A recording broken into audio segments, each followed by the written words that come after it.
नमस्कार, मैं हूं मनोज वर्मा और आप देख रहे हैं अटेंशन। छिंदवाड़ा में धीरेन्द्र शास्त्री की कथा को लेकर कांग्रेस में कलह मची हुई है। दरअसल धीरेन्द्र शास्त्री की आरती करने पर कांग्रेस नेता प्रमोद कृष्णन ने इशारों में कमलनाथ पर निशाना साधा और ट्वीट कर दिया कि बीजेपी प्रचारक की आरती करना वरिष्ठ नेताओं को शोभा नहीं देता। उनके ट्वीट पर अब सियासत भी तेज है। बीजेपी इस ट्वीट को अपने तरीके से भुनाने में लगी है, लेकिन सवाल ये है कि क्या कमलनाथ अपनों के बीच फिर घिर गए हैं?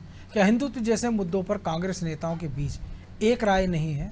सवाल ये भी है कि क्या कांग्रेस के इस मतभेद का बीजेपी चुनाव में फायदा ले पाएगी? आज इन्हीं सवालों के इर्द गिर्द चर्चा करेंगे, लेकिन पहले रिपोर्ट देखिए।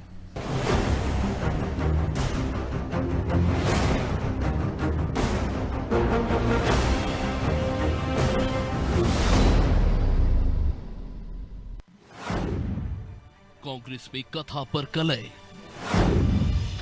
कमलनाथ पंडित धीरेन्द्र की आरती पर घिरे। प्रमोद कृष्णम ने ट्वीट कर किया वार। बीजेपी प्रचारक की आरती करना नहीं देता शोभा। पीसीसी चीफ कमलनाथ एक बार फिर अपनों से घिर गए हैं। कांग्रेस नेता प्रमोद कृष्णम का ट्वीट तो यही इशारा कर रहा है। छिंदवाड़ा में कथा कराने पहुंचे पंडित धीरेन्द्र शास्त्री की कमलनाथ ने आरती उतारी। इस पर प्रमोद कृष्णम ने इशारों में कमलनाथ को सलाह दी कि बीजेपी प्रचारक की आरती करना वरिष्ठ नेताओं को शोभा नहीं देता। यानी कथा को लेकर कांग्रेस के कुनबे में ही कलह मची हुई है। इतना ही नहीं, हिंदू राष्ट्र की बात पर बीजेपी का कटाक्ष करने वाले कमलनाथ के गढ़ में ही धीरेन्द्र शास्त्री हिंदू राष्ट्र के नारे लगा रहे हैं। सत्य सनातन धर्म की, भारत हिंदू राष्ट्र की, अपने अपने मताई बाप की। जाहिर है कि बागेश्वर धाम पंडित धीरेन्द्र शास्त्री के खिलाफ पूर्व मंत्री पीसी शर्मा और सज्जन सिंह वर्मा बयान दे चुके हैं। उनके बयानों ने भी उस वक्त कमलनाथ की मुश्किलें बढ़ा दी थीं। लेकिन इसके बाद भी कमलनाथ छिंदवाड़ा में धीरेन्द्र शास्त्री से कथा करवा रहे हैं। तो क्या ये समझा जाए कि धीरेन्द्र शास्त्री को लेकर ही कांग्रेस के भीतर एक राय नहीं है? खैर, प्रमोद कृष्णम के ट्वीट को कांग्रेस और बीजेपी अपने अपने नजरिए से देख रही है। आदिवासी भाई बहनों में धर्म की जागृति हो, ये एक अच्छी बात है, और वो क्या कहते हैं उससे मतलब नहीं। धीरेन्द्र शास्त्री जी, प्रमोद कृष्णन जी के अपने विचार हैं, और कांग्रेस में यही तो आंतरिक लोकतंत्र है कि अपने शब्दों में आप अपनी अभिव्यक्ति कर सकते हैं, लेकिन शायद कमलनाथ जी सही दिशा में। अब कमलनाथ जी को हिंदुओं की ताकत समझ में आ गई, दरअसल में कांग्रेस को समझ में आ गई। लेकिन कमलनाथ जी ब्रजमंडल पे नहीं बोल रहे, आप देख रहे हो, एक शब्द नहीं बोले वहां पर। ये व्यक्ति के हित के लिए, स्वयं के लिए काम करते हैं, समाज के लिए कभी काम नहीं करते, राष्ट्र के लिए काम नहीं करते, देश के लिए काम नहीं करते। इन्हें महान भारत में बदनाम भारत नजर आता है। ये इस तरह के लोग हैं। राजनीतिक विश्लेषकों का ये मानना है कि धीरेन्द्र शास्त्री और हिंदुत्व के कई मुद्दों पर कांग्रेस में एक मत नहीं है। शायद यही वजह है कि कांग्रेस नेता कई बार पार्टी लाइन से हटकर बयानबाजी कर जाते हैं। लेकिन प्रमोद कृष्णन ने ट्वीट कर जिस तरह से कमलनाथ को घेरा, उससे यही कयास लग रहे हैं कि कमलनाथ अपने ही कुनबे में घिर चुके हैं और बीजेपी कांग्रेस के इसी मतभेद का चुनाव में फायदा लेने की कोशिश कर सकती है। हालांकि अब कमलनाथ इस मतभेद को कैसे दूर करते हैं, देखना दिलचस्प होगा। ब्यूरो रिपोर्ट, अनादि टीवी।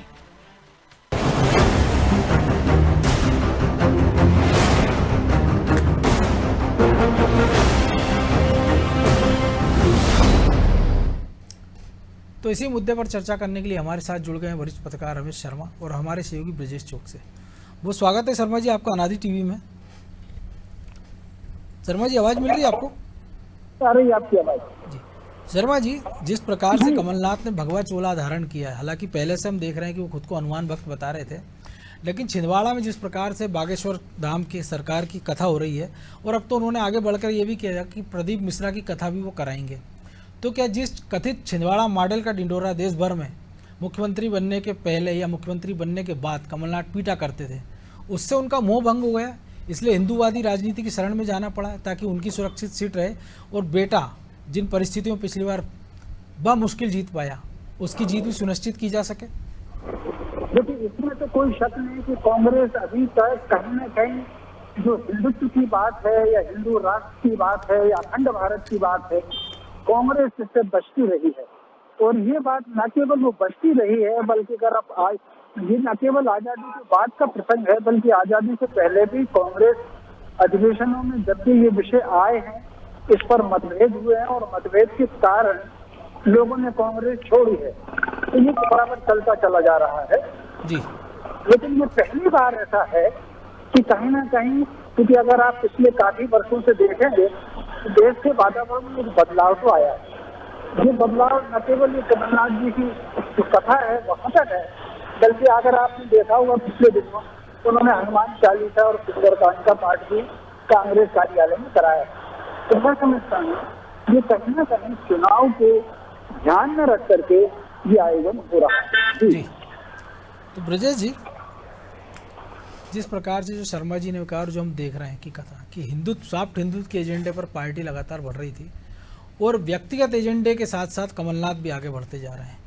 पूरी पार्टी में इसको लेके कई सारे अंतर विरोध हैं, कह सकते हैं कि पहले सज्जन सिंह वर्मा हो, डॉक्टर गोविंद सिंह के बयान हो, या अब जो प्रमोद कृष्ण हैं जो खुद भी आचार्य हैं, धर्मगुरु हैं, कल की पीठाधीश्वरी हैं, और अगर वो इस प्रकार के बयान देते हैं कि वो भी धर्मगुरुओं को राजनीतिक नज़रिए से देख रहे हैं कि जैसे पहले अतीत में हम देखते थे कि शंकराचार्यों पर ये टैग लगा दिया गया था, ये कांग्रेस के शंकराचार्य हैं, भाजपा के शंकराचार्य, तो धर्मगुरुओं को इस प्रकार जो सर्टिफाइड किया जा रहा है और उसकी आड़ में अपनी पार्टी के नेताओं पर जिस प्रकार निशाना साधा जा रहा है, वो क्या संकेत देता है?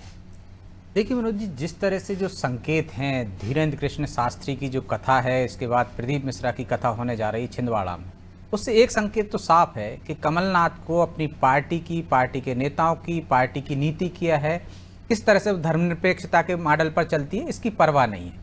उन्हें परवाह है कि किस तरह से सत्ता में आना चाहिए और सत्ता में आना है मुझे।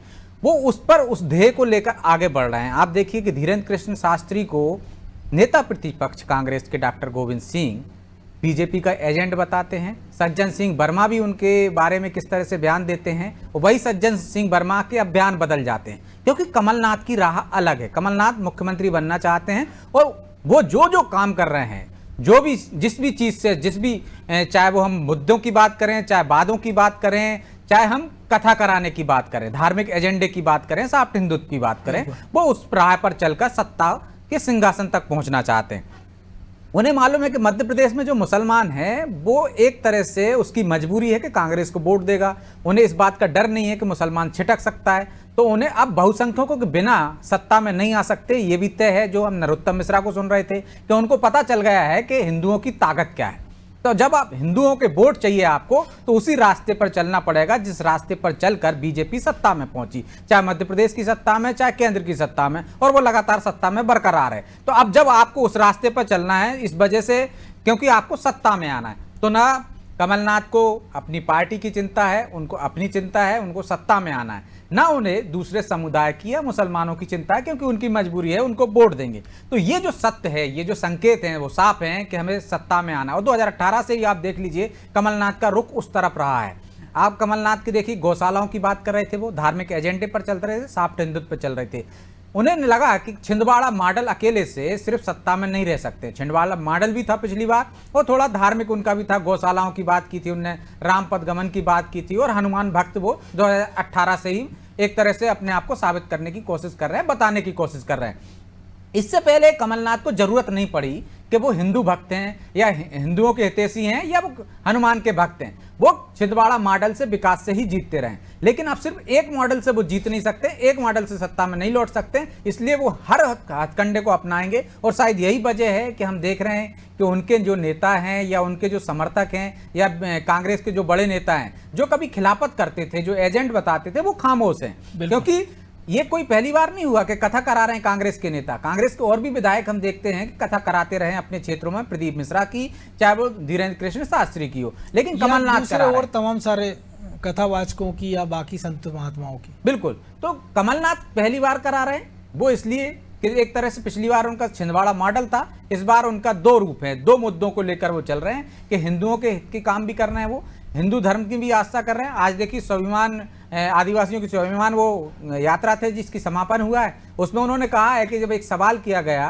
कि धीरेन्द्र कृष्ण शास्त्री तो हिंदू राष्ट्र की बात करते हैं, तो उन्होंने कहा कि 82% जिस देश में है हिंदू रहते हो उसको क्या कहेंगे, मतलब वो संकेतों में इशारों में कह गए हैं, ये नहीं कह रहे कि हम उसका समर्थन करते हैं। ये वही कमलनाथ है जो पहले धीरेन्द्र कृष्ण शास्त्री के यहाँ जाते हैं तो कहते हैं हम संविधान के हिसाब से चलेंगे, वो उनका अपना व्यक्तिगत वो है, वो अलग पल रहा है। लेकिन अब उनके ही पार्टी में जिस तरह से सुर उठ रहे हैं, निश्चित तौर पर वो उनके लिए नुकसानदायक हो सकते हैं, लेकिन फिलहाल उनको उसकी परवाह नहीं है। फिलहाल उनको मध्य प्रदेश दिख रहा है, भविष्य में उससे पार्टी को कितना नुकसान होगा ना वो परवाह कर रहे हैं, ना उनको इस बात की चिंता है। तो शर्मा जी, ये मान लिया जाए कि सेकुलर विचारधारा पे चलकर कांग्रेस का भविष्य जो है वो चुनावी भविष्य वो उज्जवल नहीं है, और शायद जो कमलनाथ की ये मजबूरी भी है और हिंदुत्व भी जरूरी है, इसीलिए वो इस राह पे आगे बढ़ रहे हैं। हालांकि ये बात और है कि अभी तक दिग्विजय सिंह की ओर से इस पर कोई बयान नहीं आया, अब वो क्या इस पर प्रतिक्रिया देते हैं, ये भी एक देखने वाली बात होगी।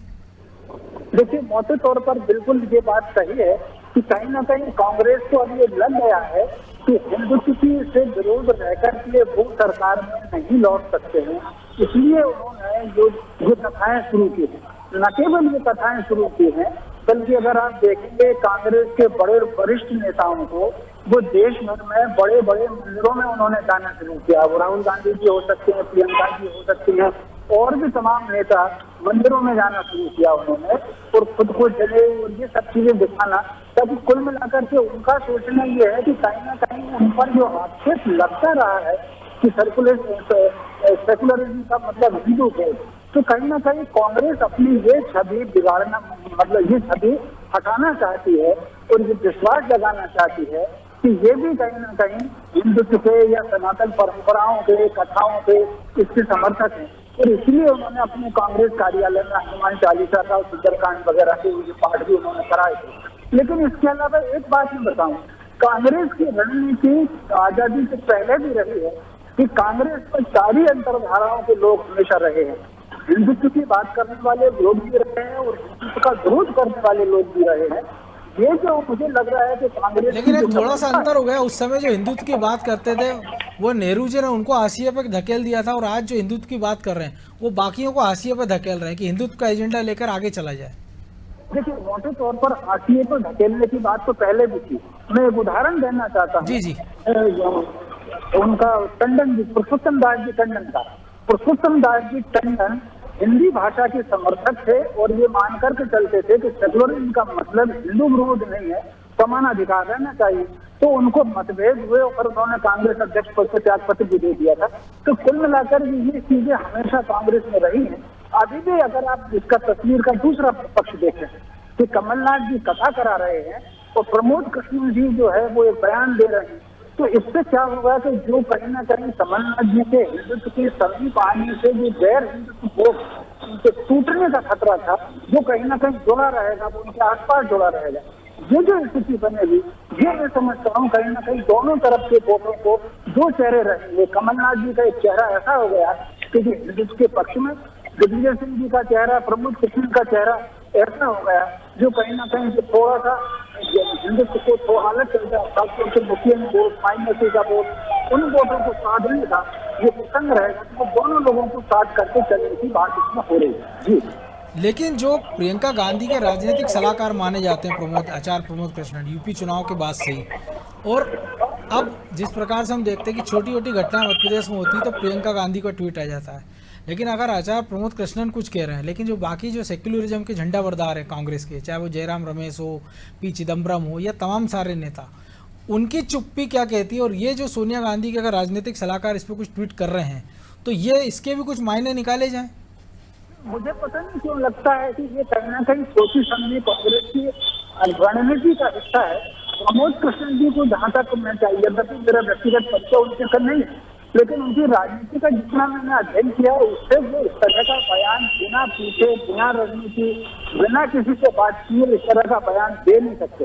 इसके पीछे कहीं ना कहीं कोई रणनीति है, योजना के तहत उनको दिया गया है।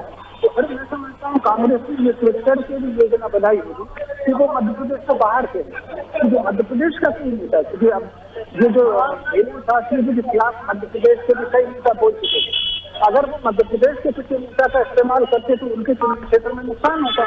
तो इस वजह से मुझे लग रहा है कि उन्होंने यूपी का एक व्यक्ति, ऐसा चर्चित चेहरा जिसका नाम लेने से मीडिया में पर्याप्त स्थान हो तो जी। प्रतिक्रिया हो। ये मुझे दोनों चीजें कांग्रेस की रणनीति का हिस्सा लगती है। कथा कराना भी उनकी रणनीति है और प्रमोद कृष्ण जी का बयान भी उनकी रणनीति का हिस्सा मुझे लगता है। जी तो ब्रजेश जी, एक और चीज़ है कि जो पहले आपने जिक्र किया था कि उसी मंच से अगर वो कह रहे हैं बाबा बागेश्वर हिंदू राष्ट्र की वकालत कर रहे हैं, आज भी उन्होंने कहा कि जो ज्ञानवापी वो मस्जिद नहीं है मंदिर है, तो इन मुद्दों पर भी कांग्रेस को स्टैंड साफ करना चाहिए क्योंकि इन मुद्दों पर उनकी राय इतर है। दूसरी एक और बड़ी बात है कि अल्पसंख्यक वोटरों की, जैसा आपने पहले जिक्र किया था कि किसी को चिंता नहीं बची, तो क्या अब ये समय नहीं आ गया है कि जब अल्पसंख्यक वोटरों की कोई चिंता नहीं कर रहा है, चाहे वो आम आदमी पार्टी हो, चाहे वो कांग्रेस हो या दूसरे तमाम सारे दल जो खुद को हिंदुत्व का पैरोकार बना के आगे बढ़ने की होड़ में लगे हैं, कि अब ये समय आ गया है कि जो अल्पसंख्यक वोटर है उसको भी ये विचार करना होगा कि वो बीजेपी के खिलाफ या किसी एक दल के पक्ष में थोकबंद वोटिंग जो करता है उसके बारे में विचार करे, क्योंकि उनकी हैसियत एक केवल एक सहज वोट बैंक के रूप में बना दी गई है। पॉलिटिकल पार्टी पहले भी थी, लेकिन पहले उनको पुचकार कर ये बताया जाता था कि नहीं आपकी बहुत अहमियत है। अब तो वो झूठा दिलासा भी कोई देता नहीं दिख रहा है, कोई झूठे वादे करता भी नहीं दिख रहा है। देखिए मनोज जी, पहले भी अल्पसंख्यकों को, खासकर मुस्लिम जो वोट बैंक है उसको ठगने का काम हुआ। आप देखिए कि जो आयोजन आज हो रहे हैं, चाहे वो कथा कराने की बात हो, चाहे भागवत कथा कराने की बात हो, आप यदि पृष्ठभूमि में जाएंगे, पिछली अपने उसमें नजरें दौड़ाएंगे तो आपको लगेगा कि किस तरह से रोजा इफ्तारी होती थी, किस तरह से ईद पर कार्यक्रम आयोजित करते थे यही नेता बढ़ चढ़कर। हमने देखा इस शहर में, हमने देखा पूरे प्रदेश में, हमने देखा है पूरे देश में कि किस तरह से मुख्यमंत्री निवास पर, प्रधानमंत्री निवास पर, चौक चौराहों पर नेता जिस तरह से आज कथाएं करा रहे हैं मनोज जी, उसी तरह से ये नेता हम देखते थे कि किस तरह से रोजा इफ्तारी कराते थे, क्योंकि उनको एक वोट बैंक दिखता था, ये एक साथ थोक में उनको पाले में आता था। लेकिन ये वोट बैंक अब उनके लिए नाकाफी रहा, क्योंकि इसी वोट बैंक की बदौलत अब वो सत्ता में बरकरार नहीं रह सकते, सत्ता में नहीं लौट सकते हैं। अब उनको चाहिए दूसरा वोट बैंक, तो अब वो उस वोट बैंक को जो उनके पाले में है उसको छोड़कर दूसरे वोट बैंक को साधने में जतन में जुट गए। आप देखिए अब रोजा इफ्तारी की आपको कहीं दिखता है, कहीं कांग्रेस के नेता, कहीं आपको पीसीसी कार्यालय में, कहीं आपको कांग्रेस के बड़े नेताओं के घर में दिखा, वैसी तस्वीरें नहीं आती। अब तस्वीरें आती हनुमान चालीसा पढ़ते हुए, अब तस्वीरें आती महाकाल में आप आरती करते हुए, साष्टांग प्रणाम करते हुए। क्यों? क्योंकि आपको वो वोट बैंक चाहिए। तो आप देखिए अब मुसलमानों को सोचना होगा, जो सबसे बड़ी बात आपने कही कि वो क्यों एक थोकबंद एक तरफ एक पार्टी के लिए वोट दे रहे हैं। क्या उनको जब लग रहा है कि ये पार्टी दूसरे वर्ग तरफ जा रही है, बहुसंख्यकों को भी लुभाने की कोशिश कर रही है, तो उनको विचार करने की जरूरत है कि वो एक मुफ्त थोकबंद एक पार्टी को वोट क्यों दें, वो उस व्यक्ति को वोट क्यों ना दें जो सबका विकास कर रहा है, उसके वोट में विभाजन क्यों ना हो। क्योंकि हम देख रहे हैं एक तरफ वोट में विभाजन करने की कोशिश किस तरह से कांग्रेस कर रही, वो हिंदुत्व की बात करती है, लेकिन कहती बीजेपी का हिंदुत्व अलग है और हमारा हिंदुत्व अलग है, हम अलग उस पर विचार पर बात करते हैं, वो एक तरह से कट्टरता पर बात करते हैं। लेकिन जो आप जिक्र कर रहे हैं, तो जब ये आएगा तो हम देखते हैं, अगर बीजेपी की बात करें कि जो पार्टी ने अपनी 2 सीटों से शुरुआत की, 88 गए, फिर सरकारें बनाई और अब 303 से ज़्यादा सीटें उन्होंने जीती, लेकिन उन्होंने अपना एजेंडा नहीं छोड़ा, उसी हिंदुत्व पे वो अड़े रहे, 370 है, ये सारी चीज़ें हैं। लेकिन कांग्रेस ने तो सेकुलरिज्म शब्द जुड़वाया संविधान के बाद में, और अब वो कट्टर हिंदुत्व की तरफ बढ़ रहे हैं। तो जब कंपैरिजन होगा तो इसका भी जिक्र होगा, निश्चित तौर पर इसका जिक्र होगा, और हमने देखा है इसका खामियाजा भुगतना भी पड़ा है कांग्रेस को। हम उत्तर प्रदेश चले जाते हैं, अल्पसंख्यक वोट बैंक, मुस्लिम वोट बैंक बसपा के पास चला जाता है, समाजवादी पार्टी के पास चला जाता है। हम पश्चिम बंगाल चले जाते हैं, वो ममता बनर्जी के पास चला जाता है। हम महाराष्ट्र चले जाते हैं, वो एनसीपी के पाले में चला जाता है। आप देखिए गुजरात जाते हैं तो वो आम आदमी की पार्टी में, दिल्ली में आम आदमी की पार्टी के पास आ जाता है। आप देखिए कर्नाटक में भी किसके पास रहता है। तो आप देखिए उसको जब लगता है कि ये एक कट्टरवादी पार्टी नहीं रही, मतलब एक धर्मनिरपेक्ष पार्टी नहीं रही, सेकुलरिज्म पार्टी नहीं रही, तो वो विभाजित भी होता है। लेकिन मध्य प्रदेश में उसके लिए कोई विकल्प नहीं है ना मनोज जी। जिस दिन विकल्प होगा निश्चित तौर पर कांग्रेस वहां उसकी गंभीरता से लेने लगेगी, उस वोट बैंक को समझने लगेगी, उसकी ताकत को समझने लगेगी। लेकिन अभी जो मैंने पहले भी कहा था, मजबूरी है अल्पसंख्यकों के सामने, या अल्पसंख्यकों के सामने मजबूरी है। कांग्रेस को भी लग रहा है कि उनकी मजबूरी है, उनको ही वोट देंगे, कहीं जा नहीं सकते। यदि विकल्प के तौर पर आम आदमी पार्टी आती है, ओबीसी की AIMIM आती है, यदि वो उसको वोट देते हैं तो एक तरह से कांग्रेस बाहर हो जाएगी। वो चाहते हैं कि बीजेपी को सत्ता में आने से रोकने के, इसलिए वो मजबूरी में वो सब करते हैं। लेकिन उनकी तरफ से भी मांग उठती रही है। आप देखिए जैसे ही हनुमान चालीसा पाठ करने का सारे जिलाध्यक्षों को निर्देश जारी हुआ PCC से, तो अल्पसंख्यक समुदाय से आरिफ मसूद जो विधायक हैं, उन्होंने मांग की कि क्या क्यों किया जा रहा है ये, इसका विरोध किया उन्होंने, और बाकी के उस समुदाय से ये मांग लेकिन की आपने गई जिक्र कि किया ईद मनाई मसूद जाए। का, हमने ये भी देखा कि वोट के लिए वो हनुमान मंदिर में चले जाते हैं, आरती में शामिल होते हैं, लेकिन वंदे मातरम से उनको भी परहेज होता है। हाँ, निश्चित तौर पर आप देखिए कि देखो, राजनीति में कोई एक वो नहीं है, राजनीति में हर व्यक्ति, चाहे वो अल्पसंख्यक समुदाय से आए चाहे दूसरे समुदाय से आए, वो वोट के लिए हर कुछ कर सकता है। यदि आपको लगता है कि आरिफ मसूद को कथा करानी चाहिए, यदि इससे उनके वोट बैंक वो जीत सकते हैं, तो निश्चित तौर पर आपको कथा कराते दिखेंगे, वो हनुमान जी की आरती उतारते भी दिखते हैं। तो ये दूसरे वर्गों में भी होता है, लेकिन बीजेपी ने अपना एजेंडा नहीं छोड़ा, इसलिए तो अब एक उस पर भरोसा हुआ। अब कमलनाथ यदि उस राह पर चल रहे हैं तो क्या बहुसंख्यक समाज उन पर भरोसा करेगा? ये सबसे बड़ा सवाल है, क्या भरोसा करेगा उन पर? क्योंकि वो अब वोट के लिए आ रहे हैं, जो सबको दिख रहा है कि वो वोट के लिए सिर्फ कथाएं करा रहे हैं, हनुमान चालीसा का पाठ करा रहे हैं, वो सब बातें कर रहे हैं जो बीजेपी करती थी। तो सबसे बड़ा भरोसे का बात है कि भरोसा कैसे करेगी जनता उन पर। लेकिन सवाल यही ना कि भरोसे की बात है, लेकिन जो पार्टी का भरोसा नहीं हो पा रहा है तो जनता कैसे भरोसा करेगी, ये भी एक बड़ा सवाल है।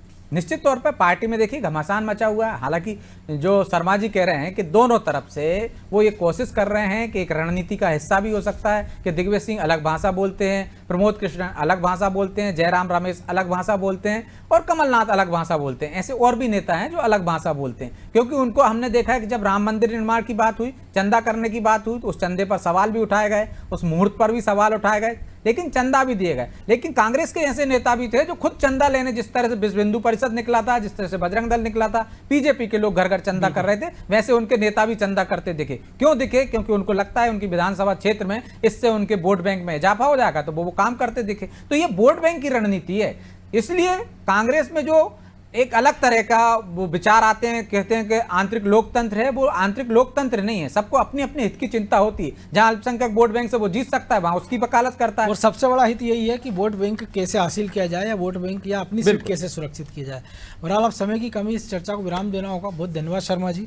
तो निश्चित तौर पर कथाओं के इस दौर में कुनबों में कलह मची हुई है, बाबाओं को अपने पाले में करने की होड़ लगी है कि एक दल किसी बाबा को दूसरा नाम देता है और फिर वही बाबा के शरण में वो जाता दिखता है और अपने क्षेत्र में उनको मनाने के लिए मनोबल करते दिखाई देता है। लेकिन सबसे बड़ा सवाल यही है कि ये जो पब्लिक है ये सब जानती है, सब देख रही है कि कौन बाबाओं के चक्कर में पड़ा है, कौन जनता को ठगने का काम कर रहा है, कौन भगवान के ठगने का काम कर रहा है, या कौन पार्टी की विचारधारा को ताक पे रखकर अपने हित पर देख रहा है। अटेंशन में आज इतना ही। मुझे दीजिए इजाज़त और आप देखते रहिए अनादि टीवी।